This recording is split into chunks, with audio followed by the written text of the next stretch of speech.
Tenho duas notícias excelentes para te dar, mas antes tenho um pedido para te fazer. Vamos tirar do mapa político o Renan Calheiros, Osmar Aziz, Randolfo Rodrigues, Humberto Costa, Otto de Alencar. Na verdade, não vote mais nesses partidos que não te representam. PSD, PSDB, MDB, Cidadania, PT, Rede, PP, PSOL, PCdoB, etc.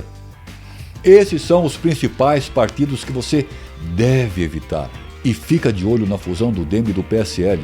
Eles estão se juntando e, pior do que isso, o candidato deles para presidente é o Mandetta. O Mandetta. Você acredita? O Mandetta. Se você tiver com vontade, quem vai te tomar? Mandetta. Se você tiver com vontade, quem vai te tomar? Mandetta.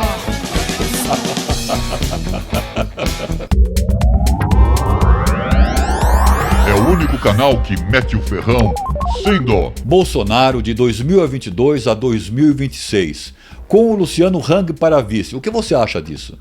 O Luciano faz um estágio com o presidente durante a gestão do presidente Bolsonaro em 2022, como vice dele, e em 2026 nós o elegemos o Luciano Hang para presidente do Brasil.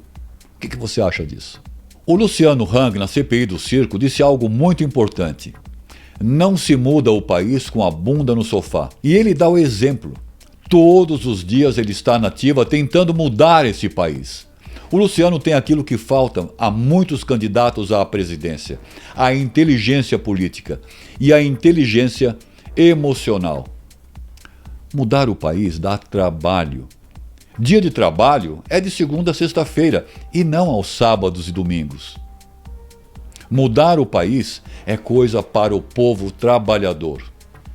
É impressionante a resiliência do Bolsonaro, apesar de toda a pancadaria que sofre e com a ajuda de um time de excelentes ministros.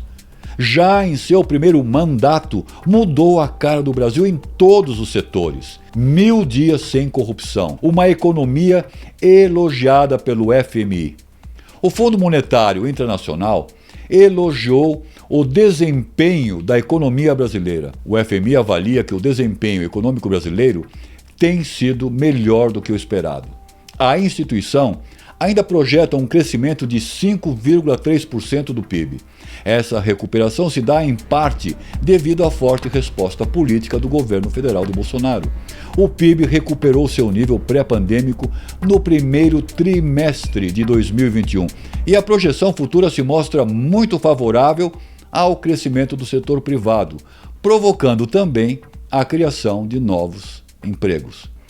O FMI também elogiou a atuação do governo federal no quesito de aquisição de vacinas.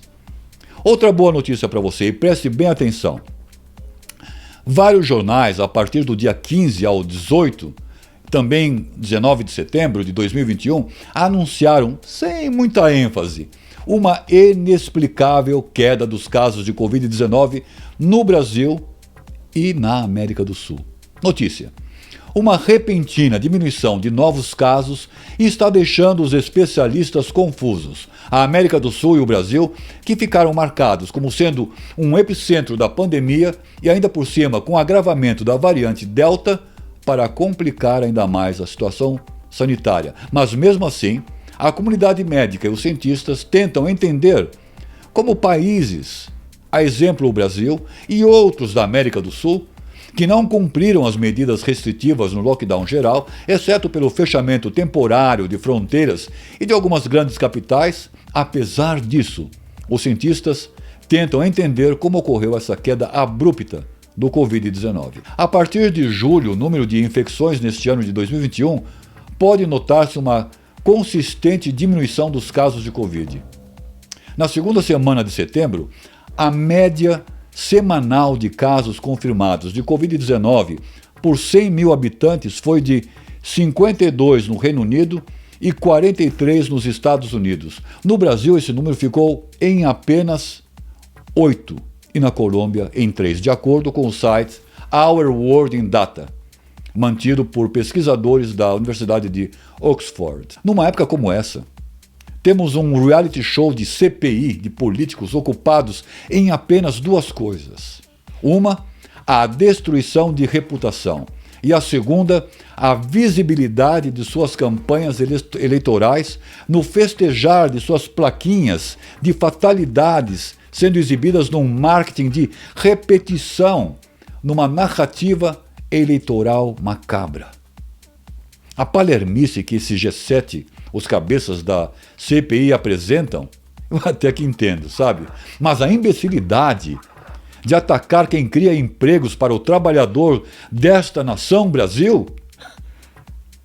Mas esses palermas são os mesmos imbecis que mamam o trabalhador brasileiro, que mamam você, usando os impostos que nós brasileiros pagamos para sustentar a comilança de suas saborosas lagostas em restaurantes caríssimos, ao invés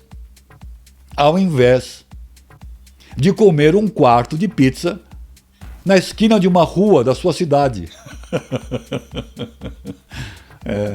E o pior é que eles debocham, xingam, pisoteiam, ameaçam e humilham a todos que dizem a verdade que não quer ser ouvida por essa tal da G7 desse CPI do circo. Nós, infelizmente, nos tornamos escravos do banal, do ordinário, do vulgar, do fútil, do medíocre.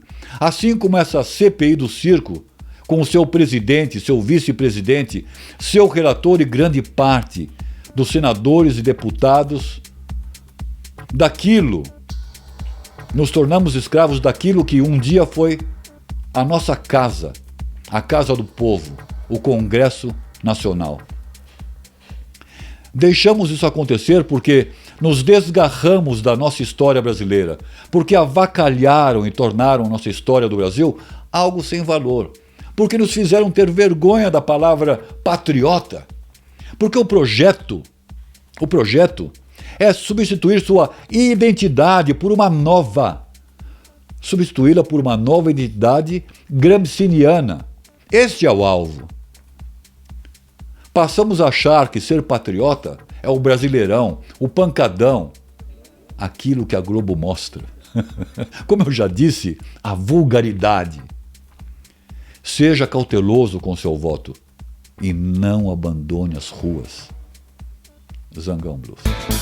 Se você tiver com vontade, quem vai te tomar? Mandetta. Se você tiver com vontade, quem vai te tomar? Mandetta. É o único canal que mete o ferrão sem dó.